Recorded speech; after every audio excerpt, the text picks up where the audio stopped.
Você está com a sua Bíblia aí? Amém? Abra comigo ela, por favor, no Evangelho de Mateus.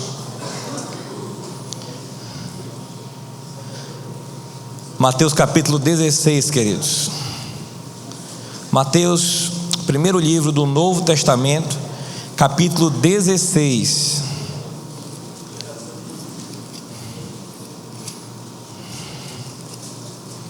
Nós vamos ler a partir do verso 13.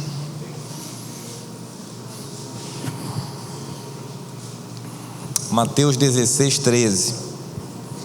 Quem achou, diga amém. Mateus 16, 13. Quem ainda não achou, diga misericórdia. Tem irmão aí na misericórdia.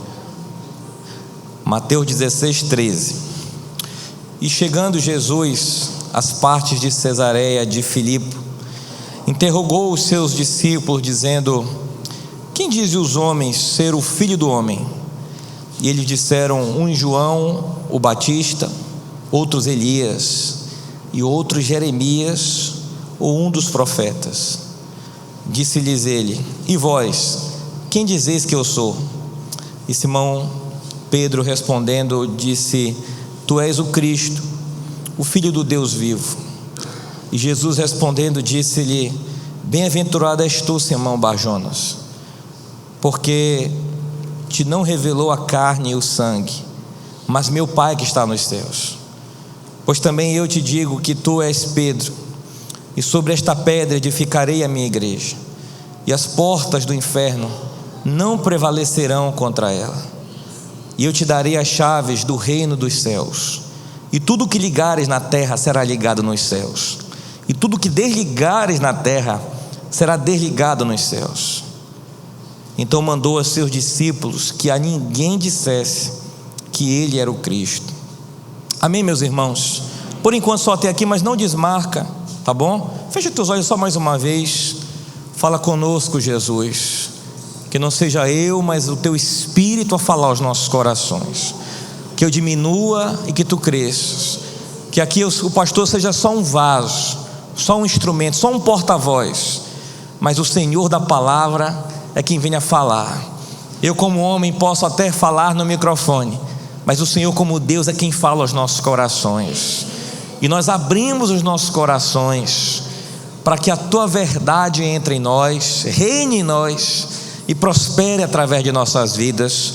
E eu declaro nessa noite que todos sairemos daqui com um passo a mais na nossa fé, com um grau de fé a mais do que entramos aqui. Eu declaro essa uma noite também de transformação e de reposicionamento, se for preciso. E eu profetizo mais uma vez milagres na nossa casa. Acabamos de ler: o que ligarmos na terra está ligado no céu. E como igreja nós ligamos aqui. Que o Senhor visita a nossa casa, que o Senhor abençoa a nossa família, e o Senhor entrega provisão aqui para cada um de nós. Você que está aqui hoje desabastecido, o Senhor te abastece aqui hoje, em nome de Jesus e para a glória de Deus. Quem crê, diga amém. Amém? Pode se assentar. Meus irmãos, não desmarca, tá? A gente vai continuar lendo aqui Mateus 16. Começamos a ler no verso 13. Queridos, você sabia que no Antigo Testamento você não vai encontrar a palavra igreja? Não tem igreja no Antigo Testamento. E Jesus, quando veio a esse mundo, ele veio trazer a graça de Deus, ele veio pregar o reino de Deus, e ele trouxe muitas coisas, queridos, que para aquela ocasião era novidade, eram coisas que as pessoas até se escandalizavam. Uma delas foi quando ele chamava Deus de Pai. Ele diz: olha, Deus é o meu Pai, eu sou filho de Deus. E as pessoas da época olhavam aquilo como algo escandaloso. Chamar Deus de Pai era até um ato de desrespeito. E Jesus, queridos, veio quebrar tabus, veio desfazer sofisma na cabeça das pessoas. E algo novo que ele trouxe, que ele estabeleceu aqui nessa terra, queridos, foi a igreja. Eu quero deixar bem claro que ele não fundou uma religião, em nenhuma denominação ou nenhuma seita. Ele inaugurou, queridos, um povo que vai morar no céu. Você crê nisso, amém? Quem faz parte desse povo aí, diga amém. Essa semana passada, retrasada, na verdade, nós estávamos até mexendo em algumas questões de documentação aqui da nossa igreja. Mas é bem verdade, queridos, que a gente pode até mexer na questão da documentação, na igreja como instituição, mas só Deus pode mexer na igreja, queridos, enquanto parte do reino de Deus, enquanto corpo de Cristo. Jesus não fundou uma igreja enquanto instituição. Isso aí são as questões terrenas, são as coisas necessárias para essa época. Mas Jesus, queridos, não trouxe uma documentação, Ele trouxe uma unção. Amém? Ele não trouxe somente as questões legais, Ele trouxe poder de Deus, queridos. Amém? A igreja pode chegar até a sua casa, mas a igreja que Jesus fundou pode chegar até o teu coração, pode chegar até a tua família. Amém? A igreja terrena, queridos, ela pode até estabelecer um método, mas a igreja celestial, queridos, só ela pode estabelecer a vida eterna na vida de alguém. Amém, queridos? Então entenda, e o interessante é que essa revelação, na época, então, algo novo. Jesus, então, ele fala para Pedro em um diálogo, e Jesus começa dizendo assim: olha, Pedro, quem é que diz as pessoas que eu sou? Eu quero que você entenda, querido, que Pedro, as pessoas estavam ali comentando sobre Jesus, e havia muito bafafá, havia muito disse-me-disse sobre quem era Jesus. Uns diziam: olha, isso aí acho que é alguém, mais um andarilho, mais uma pessoa que está pregando por aí, porque apareciam muitas pessoas trazendo promessas e trazendo pregações diferentes. E aí Jesus chamou os seus discípulos e disse assim: olha, quem é que dizem os homens que eu sou? E aí Pedro disse: olha, umas pessoas dizem que tu és um dos profetas, outros dizem que tu és Elias, porque se acreditava muito forte, queridos, que Elias iria ressuscitar. Outros dizem que tu és, isso ou aquilo outro. E aí Jesus pergunta assim para ele: mas vocês, quem é que vocês acham que eu sou quem? Ele pergunta, querido, para os mais íntimos, para os mais próximos: será que vocês já entenderam quem é que eu sou? E aí Pedro diz: olha, tu és o Cristo, o Filho do Deus vivo. E aí que Jesus fala para ele: olha, não foi carne nem sangue que te revelou isso, mas foi meu Pai que está no céu. Ou seja, essa revelação, Pedro, não veio de ti. Esse entendimento que você tem de quem eu sou, foi Deus que te deu, foi Deus que te revelou. E aí Jesus diz para ele: olha, eu vou estabelecer a minha igreja, o que tu ligares na terra estará ligado no céu. E assim começa, querido, Jesus estabelecendo a sua igreja na terra, o corpo de Cristo na terra. A gente está aqui reunido como um culto, aqui na nossa igreja. Há outras igrejas também reunidas. A gente olha, a nossa esfera de visão está só aqui dentro, mas quando Deus olha lá do céu, queridos, Ele vê um povo todo reunido e glorificando a Deus. Amém? Outra coisa que a gente muitas vezes erra, irmãos, a gente pensa assim: olha, aí eu fui no culto domingo, o culto foi uma bênção, e agora eu vou para o meu trabalho. Amém que você vai para o seu trabalho, mas quando Deus te olha, queridos, Ele diz: não, você esteve numa reunião, você esteve reunido com os irmãos, mas o culto continua com você. Mas pastor, lá no meu trabalho não tem o louvor, não tem o pastor pregando. E quem é que diz que isso aqui só é o culto? Toda vez que você diz não ao pecado, o culto está vibrando nessa hora. Você sabia disso? Toda vez que você diz: olha, eu abro mão de quem eu era para ser aquilo que Jesus quer de mim, o culto está acontecendo, queridos. Amém? Toda vez que você dá testemunho de Jesus, lá onde você estiver, lá na sua casa, o culto está acontecendo. Você crê nisso? Amém? O culto não se remete a essas quatro paredes, o culto não se remete a esse som, o culto não se remete a esse lugar, queridos. O culto se remete à sua vida, ao seu posicionamento em Deus. Seja lá quem você é, seja lá, queridos, onde você trabalha, onde você estuda, aquele culto que o Senhor um dia começou quando você aceitou Jesus, esse culto precisa continuar ali onde você está. Amém, queridos? Por isso que eu aconselho sempre os irmãos: coloca lá um louvor, leva a palavra de Deus, sabe? Hoje em dia a gente tem tantos aplicativos de tanta da coisa, e ainda há irmãos que não tem aplicativo nenhum da Bíblia, queridos. Não tem aplicativo nenhum de um estudo, sabe, irmãos? Eu baixei um aplicativo, todo dia ele me manda um texto, me manda uma palavra.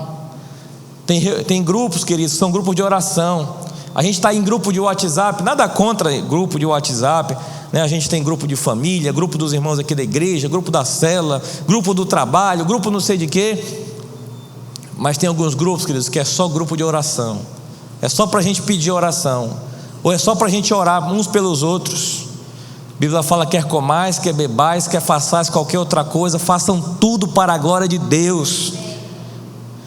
E aí, queridos, começa então essa mega revelação, e Jesus então falando ali com Pedro.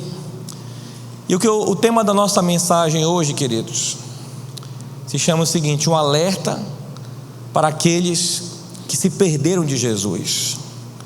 Um alerta para aqueles que se perderam de Jesus. E aí Pedro, queridos, ele dá aquela resposta tão bem-vinda por Jesus. Quando Jesus pergunta: quem vocês dizem que eu sou?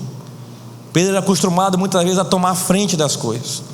Pedro disse: olha, você é o Cristo, o Filho do Deus vivo. E ele recebe essa mega resposta, esse mega elogio de Jesus. Pedro, não foi nem carne nem sangue quem te revelou isso. Isso não veio de ti mesmo, Pedro, isso veio de Deus. E Jesus ali muda toda a história de Pedro.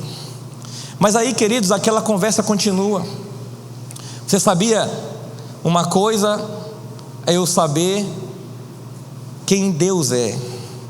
Outra coisa, queridos, é eu viver o que Deus é na minha vida. Quantos acreditam aqui que Jesus é fiel? Diga amém. Amém. Uma coisa é eu acreditar que Jesus é fiel, outra coisa é eu viver a fidelidade de Jesus na minha vida.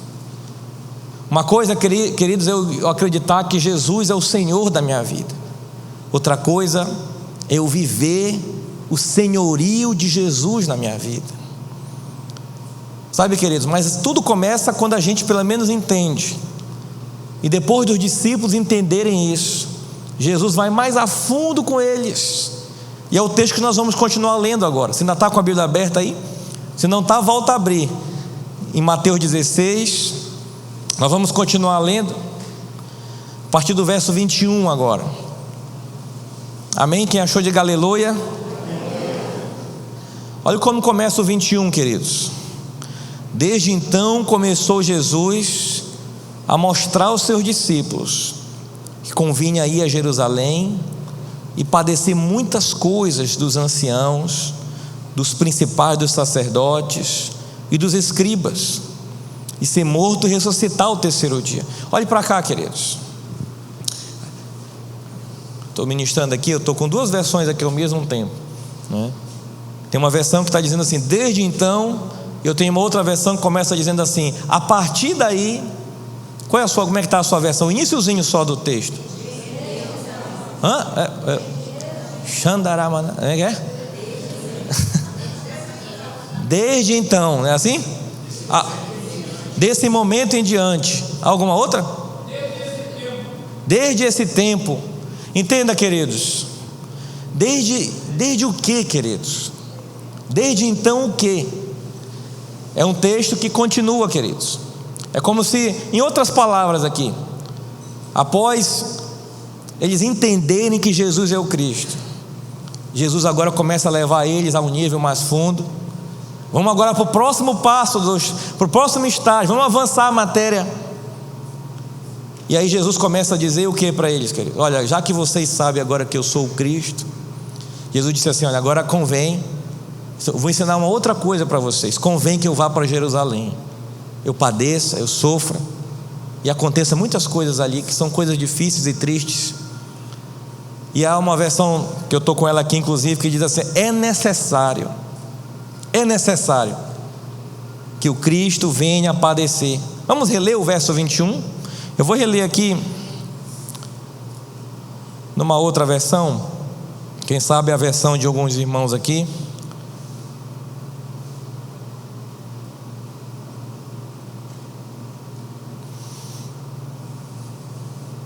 Desde aquele momento, Jesus começou a explicar aos discípulos que era necessário que ele fosse para Jerusalém e sofresse muitas coisas nas mãos dos líderes religiosos, dos chefes, dos sacerdotes e dos mestres da lei, e fosse morto e ressuscitasse no terceiro dia. Olha só, queridos, não basta apenas sabermos que Jesus é o Cristo, nós precisamos acreditar que o Cristo, queridos, ele tem um poder sobre a vida e sobre a morte. Mas saber que Jesus é o Cristo, queridos, também precisa ser acompanhado de entendermos que muitas coisas virão e nem tudo é muito agradável, queridos. Andar com Deus nem sempre é andar no mar de flores, nem sempre é tudo como a gente quer, e eu te digo que na maioria das vezes não é como a gente quer. E ele começa a explicar então: olha, já que vocês sabem isso, chegou a hora de eu dizer mais uma coisa para vocês. É necessário que eu vá para Jerusalém e ali eu sofra na mão de pessoas, eu venha a ser morto e depois eu ressuscite. E aí, queridos, olha o que acontece, verso 22. E Pedro, tomando de parte, começou a repreendê-lo, dizendo: Senhor, tem compaixão de ti, de modo nenhum te acontecerá isso. Verso 23. Ele, porém, voltando-se, disse a Pedro: arreda-te de mim, o quê? Satanás, que me serve de escândalo, porque não compreendes as coisas que são de Deus, mas só as que são dos homens. Olha, queridos, olhe para cá mais uma vez. Um textozinho antes, um pouquinho antes, Pedro estava sendo elogiado, dizendo: olha, nota 10 para você, foi Deus que te revelou. Um pouquinho depois, Pedro estava sendo chamado de Satanás, queridos, de Satanás. Quem é esse homem? Será que esse homem é meio bipolar? Sabe? Uma hora tem Deus, outra hora tem o Satanás. Primeiro que eu não acredito, queridos, aqui que Pedro era o Satanás, tá? Mas eu acredito que a opinião de Pedro, o entendimento de Pedro, estava totalmente de acordo com aquilo que Satanás queria. Por quê, queridos? Porque se Jesus não tivesse feito o que ele fez, esse culto não estaria acontecendo, nenhum de nós estaria aqui, e quem estaria triunfando ainda? O Satanás. Então entenda, quando Pedro diz: olha, eu não vou deixar você morrer, eu não vou deixar você ser crucificado, ele queria evitar a cruz, queridos. E Jesus disse para ele: olha, para trás de mim, Satanás, tu não entendes as coisas de Deus, tu só quer saber das coisas do homem. Jesus estava dizendo em outras palavras para ele: olha, Pedro, tu está enxergando de forma humana, tu não está enxergando de forma espiritual. É necessário, e tem mais, Jesus disse também que ele ressuscitaria.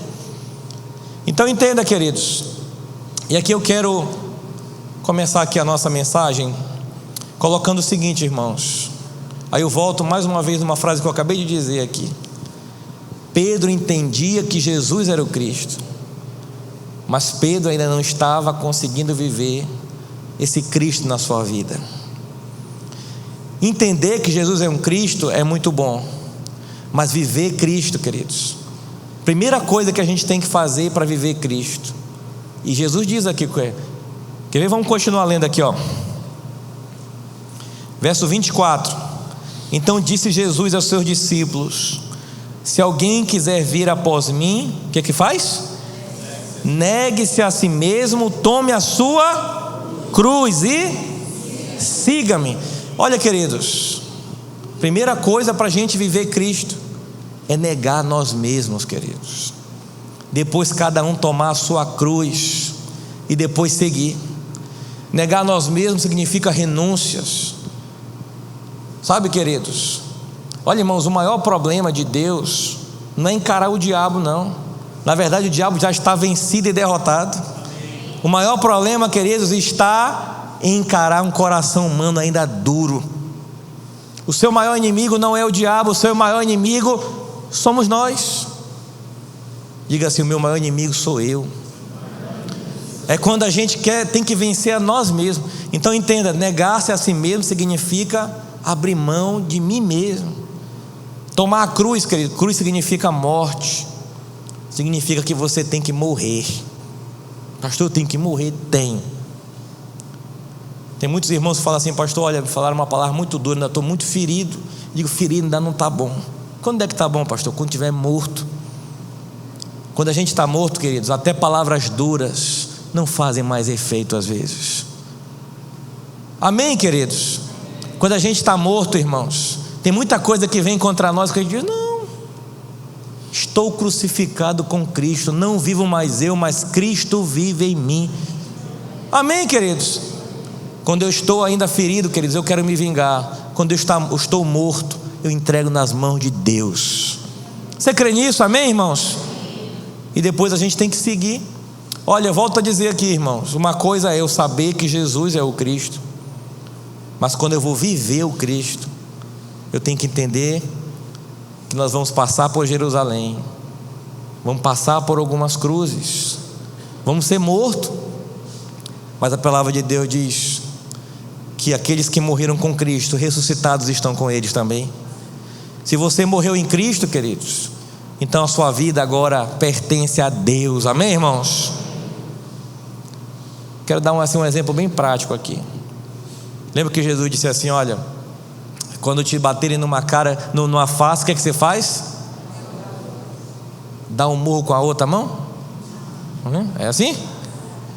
Dá um tapa, dá um chute, dá uma bicuda. O que é que você faz, irmãos? Dá outra. A gente não está querendo dizer aqui, irmãos, que pastor, então quer dizer que eu vou aceitar a tapa de qualquer um aí, né? A palavra de Deus está falando assim, irmãos: não se ponha o sol sobre a vossa ira. Ou seja, você não pode levar para casa, você não pode dormir com isso, você tem que liberar o perdão. Vai ter muita coisa, queridos, que vai ser difícil, mas é calado que a gente vai vencer. Você sabia disso? Tem muita coisa que é difícil, mas é morrendo que a gente vai viver, é recuando que a gente vai avançar, é perdendo que a gente vai ganhar.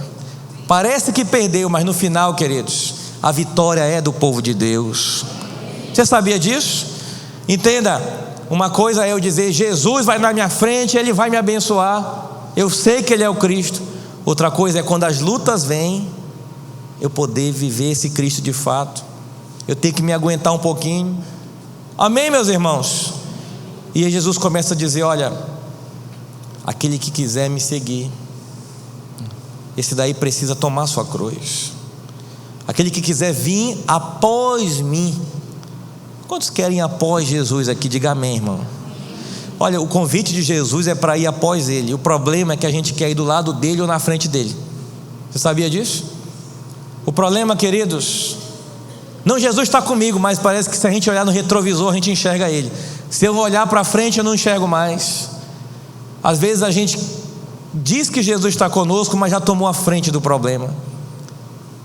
Tem muita gente, aqui não, graças a Deus, ok? Isso aí é só em outros países. Em Castanhal isso não acontece, né?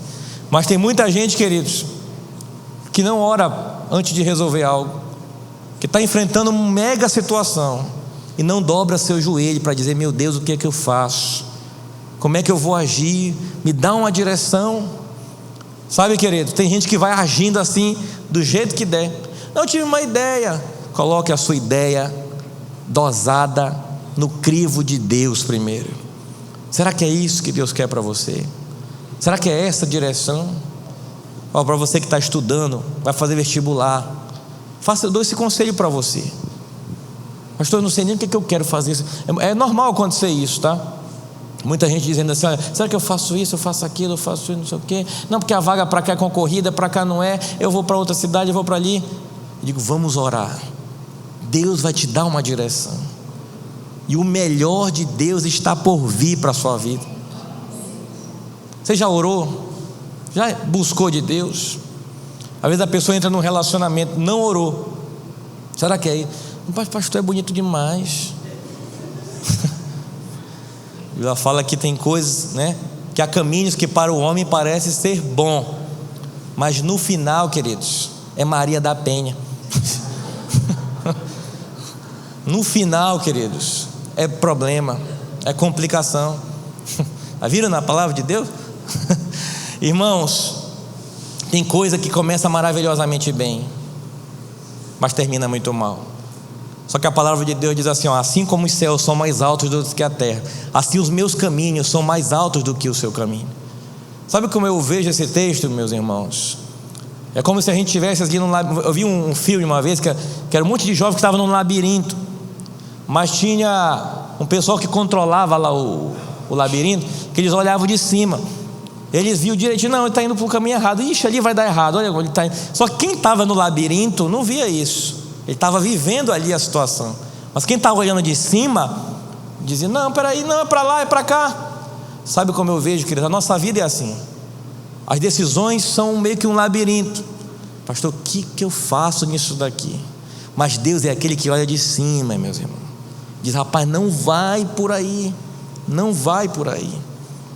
Amém, meus irmãos? Vamos continuar lendo aqui, verso 25. Porque aquele que quiser salvar a sua vida, perdê-la-á. E quem perder a sua vida por amor de mim, o que vai acontecer? Achá-la-á ou encontrará. Pois que aproveita o homem ganhar o mundo inteiro, se perder a sua alma? O que dará o homem em recompensa da sua alma? Porque o Filho do Homem virá na glória de seu Pai com os seus anjos, então dará a cada um segundo as suas obras. Só até aqui por enquanto. Olha o que Jesus disse, queridos: aquele que quiser ganhar a sua vida tem que fazer o quê? Tem o quê? Tem que perder. E aquele que quiser, aquele que perder a sua vida, vai fazer o quê? Vai encontrar, vai achar. Sabe, irmãos, o evangelho no mundo, o que importa não é quem você é, mas é o que você pode produzir, o que você pode dar. De repente você está lá no seu emprego, né? O seu patrão chega com você e diz assim: olha, a sua vida pessoal é problema seu, o que importa é que aqui você dê resultado. O importante aqui é você dar resultado. Na nossa vida secular é assim que funcionam as coisas, mas no reino de Deus não é assim, queridos. No reino de Deus o patrão se chama Jesus. Ele te chama e diz assim: olha, eu não estou muito preocupado com o que você é, com o que você pode dar, ou com o que você pode produzir. Primeiro eu estou preocupado com quem você é. Primeiro, entenda, no mundo o ter antecede ao ser, mas no reino de Deus o ser antecede ao ter, queridos. No reino de Deus o mais importante é quem você é do que o que você tem. Então entenda, no reino de Deus, queridos, há muita coisa que não é igual aqui. Jesus está falando: olha, quem perder a sua vida ganha, quem ganhar a sua vida perde. Quem é o primeiro vai ser o último, quem é o último vai ser o primeiro, o menor vai ser o maior, e o maior vai ser o menor. Jesus disse: eu não vim para ser servido, eu vim para servir. No reino de Deus, queridos, o primeiro será o último e o último é o primeiro. Quem perde é quem ganha. Amém, meus irmãos? E eu quero dizer para você uma coisa: você está atrás de perder a sua vida ou atrás de ganhar a sua vida? Jesus está falando aqui para nós. Tem gente que está muito atrás de ganhar a sua vida e perdeu a sua vida. Existe uma diferença, irmãos, entre aqueles que se perderam de Jesus e aqueles que se perderam em Jesus. Aqueles que se perderam de Jesus e aqueles que se perderam em Jesus. Diga comigo: a quem se perde em Jesus e de Jesus. Você sabia que mesmo sendo de Deus, você pode estar às vezes meio confuso, meio perdido? E aqueles que se perderam em Jesus, queridos. Mas para esses, queridos, eu vou dar uma palavra aqui. E há aqueles, queridos, que se perderam de Jesus. De Jesus. E para isso a gente também vai trazer uma palavra aqui. Para aqueles que se perderam em Jesus, talvez você esteja um pouco abalado, atribulado, passando alguma luta grande. Pastor, eu não sei o que fazer, mas eu estou perseverando. Eu vou pedir para a Brenda colocar aqui 2 Coríntios.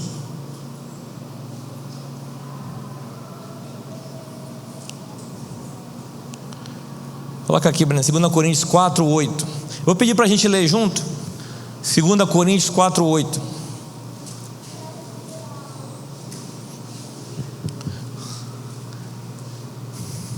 Pode apagar aqui, por favor? Vamos ler juntos essa palavra, queridos? A gente vai até ler o 8 e o 9, Brenda. Depois você pula para o 15 e a gente vai ler até o 17. 2 Coríntios 4:8. Vamos ler juntos? De todos os lados somos pressionados, mas não desanimados. Ficamos perplexos, mas não desesperados. Somos perseguidos, mas não abandonados. Abatidos, mas não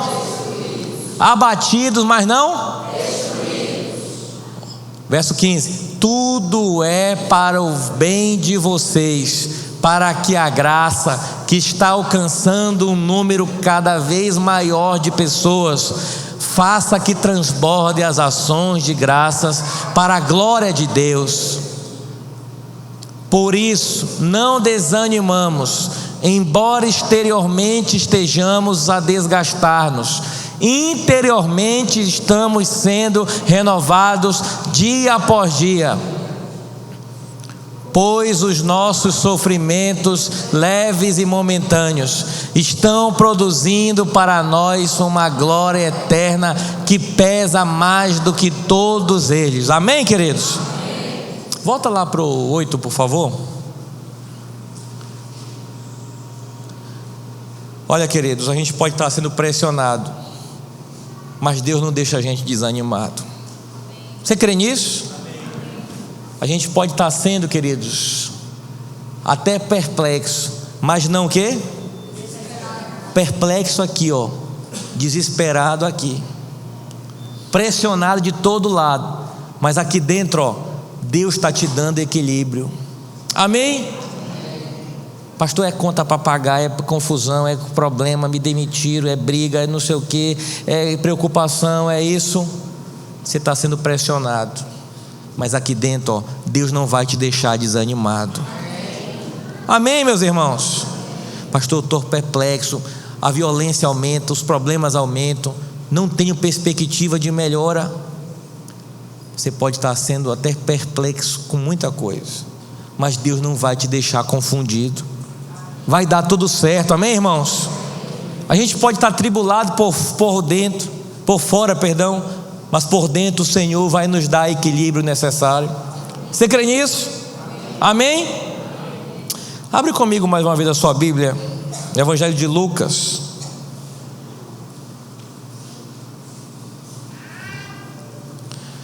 Capítulo 2. Quem está em Mateus, você pula 2 livros. Lucas, pula só um, na verdade. Pula Marcos e chega a Lucas. Capítulo 2, verso 41.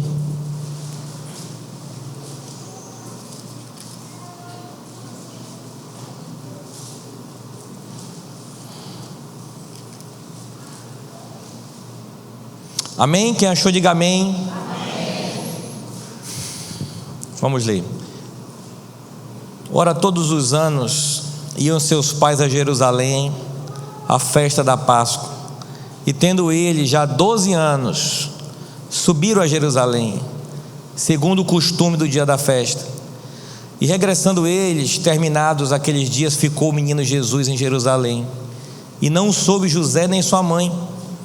Eles, porém, pensando que ele vinha em companhia deles pelo caminho, andaram o caminho de um dia e procuravam-no entre os parentes e conhecidos. E como não o encontraram, voltaram a Jerusalém em busca dele. E aconteceu que, passado 3 dias, o acharam no templo, assentado no meio dos doutores, ouvindo-os e interrogando-os. E todos os que o ouviam admiravam-se à sua inteligência e respostas. E quando o encontraram, se surpreenderam, e disse-lhe sua mãe: Filho, que fizeste assim para conosco? Porque fizeste assim para conosco? Eis que teu pai e eu, ansiosos, te procurávamos. Ele lhes disse: por que aqui me procuráveis? Não sabeis que me convém tratar dos negócios de meu pai? E eles não compreenderam as palavras que ele dizia. E desceu com eles, e foi para Nazaré, e era-lhe submisso. E sua mãe guardava no seu coração todas estas coisas. E crescia Jesus em sabedoria, em estatura e em graça para com Deus e os homens. Amém, irmãos? Você sabia que o único relato na Bíblia que fala do que Jesus fez quando jovem, quando adolescente, é esse relato aqui? Há muitos historiadores e muita gente que procura saber, e aqui Jesus com 12 anos de idade. E depois desse relato, queridos, a Bíblia fecha uma cortina e só vai abrir a história de Jesus de novo ele com 30 anos de idade. Nesse período, queridos, não se sabe como é que ele, de fato, os detalhes da sua vida. Mas esse texto ele termina dizendo que uma das coisas é que Jesus ele obedecia a seus pais, ele era submisso. Outra coisa é que ele crescia na graça, no conhecimento diante das pessoas.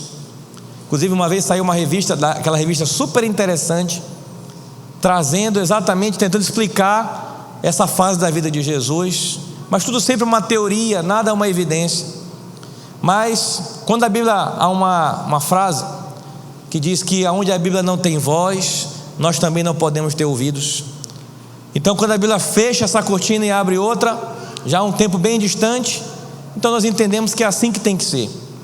Mas o que eu quero me prender aqui hoje, queridos,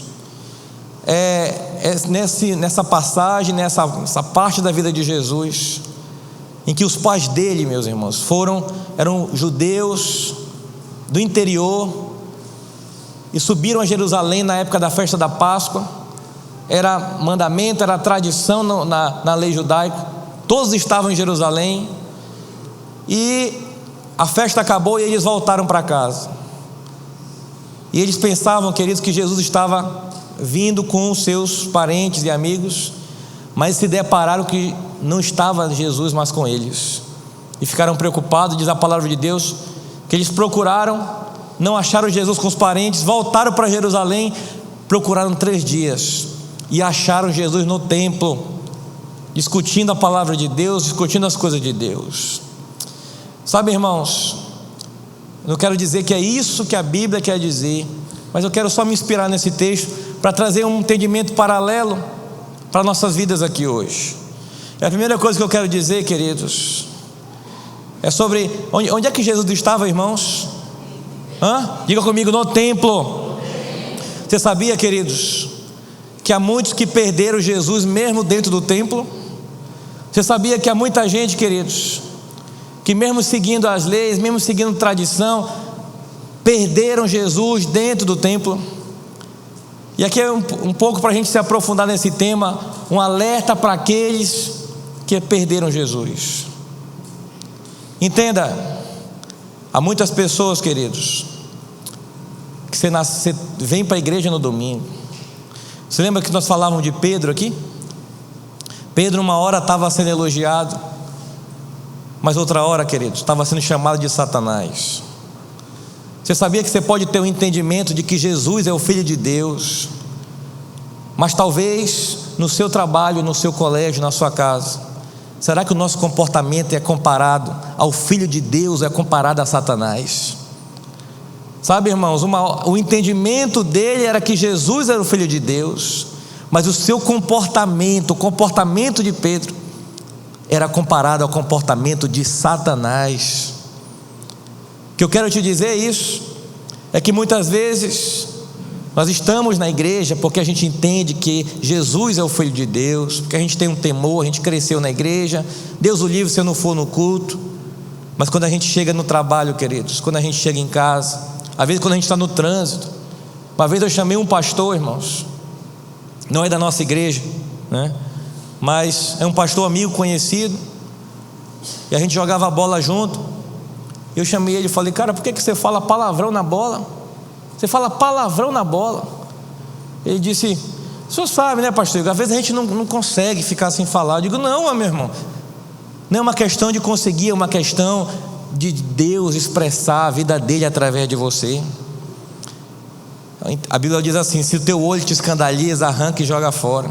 E eu falei para ele: se essa bola te escandaliza, arranca, sai fora desse negócio. Você é um homem de Deus. Amém, queridos? Falei para ele: na mensagem você expressa Jesus como filho de Deus, mas na bola tuas atitudes são atitudes de Satanás, meu amigo. E eu faço uma pergunta hoje aqui para todos nós, sabe? Eu tenho certeza que todos aqui têm um entendimento que Jesus é o filho de Deus. Mas lá na sua vida, olha, lá no seu celular, esses dias agora um parente chegou comigo, aí disse assim: tu viu meu celular, cara? Eu digo: não vi. Eu falei: cara, aqui acolá, eu até boto um negócio de um localizador no celular, porque às vezes eu perco, esqueço em algum canto. E aí ele disse: não, eu jamais perco meu celular, mas hoje eu perdi. Eu digo: não, mas uma hora tu acha. A gente estava no mesmo ambiente, aí ele correu e achou. Aí ele me chamou assim à parte, disse: deixa eu mostrar umas coisas legais aqui. Aí me mostrou um monte de foto. E tem hora que a gente abre, como é que chama ali? A galeria de fotos, né? Aí tem uma hora que ele abriu a galeria, e na galeria, irmãos, deu para ver algumas coisas que eu disse: rapaz, o que é isso aqui? Não? É por isso que tu não gosta de perder o celular. Eu disse: jamais. Tua mulher tem tua senha do celular. Uma vez eu vi um vídeo de um cara, ele estava pescando, era uma montagenzinha, mas ela expressa bem como é que é isso. Ela estava pescando, alguém parece que ligou, disse: olha, tu esqueceu teu celular em casa, tua mulher pegou. E aparecia uma rabetazinha, uma lancha, canoazinha, indo uma velocidade, voltando para casa. Sabe, queridos, né? Teve uma pessoa, foi no grupo até acho que foi dos homens aqui da igreja, né? Chegava, já viu aquele símbolo da morte, aquele negócio encapuzado, preto, né? Me corrija aí os homens se eu errei aqui foi dos casais, né? E aí a morte chega com a pessoa e diz: olha, tua mulher achou teu celular. Como é que ele fala? Tu quer?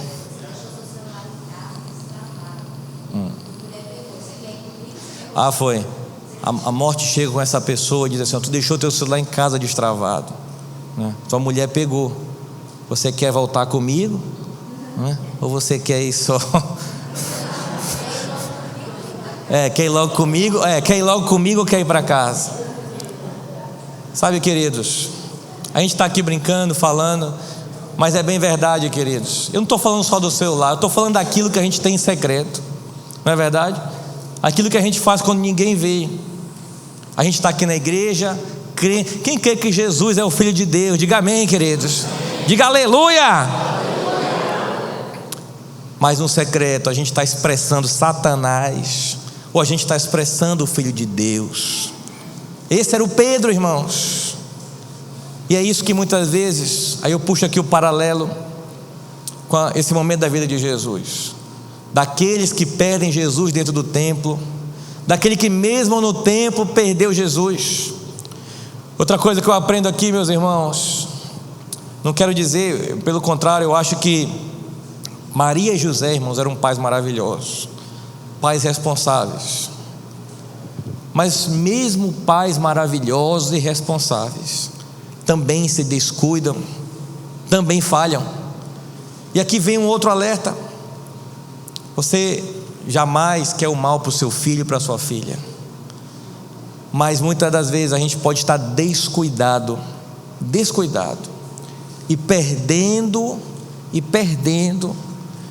Jesus dos nossos filhos. A Marina lá em casa, a gente já combinou que na mesa do almoço, na mesa de comer, a gente não liga a televisão, nem deixa as meninas ficarem no celular. É normal a criança hoje saber de celular mais do que a gente, queridos. Diga lá, sabe mexer em tudo, não é assim? Mas você, papai e mamãe, você tem que e deve controlar essas coisas. Quem é os amigos do teu filho lá no colégio? Você foi para a reunião de pais e mestres? Como é que está ele lá? Sabe? Quem é as amizades dessa pessoa? Como é que anda a privacidade do seu filho?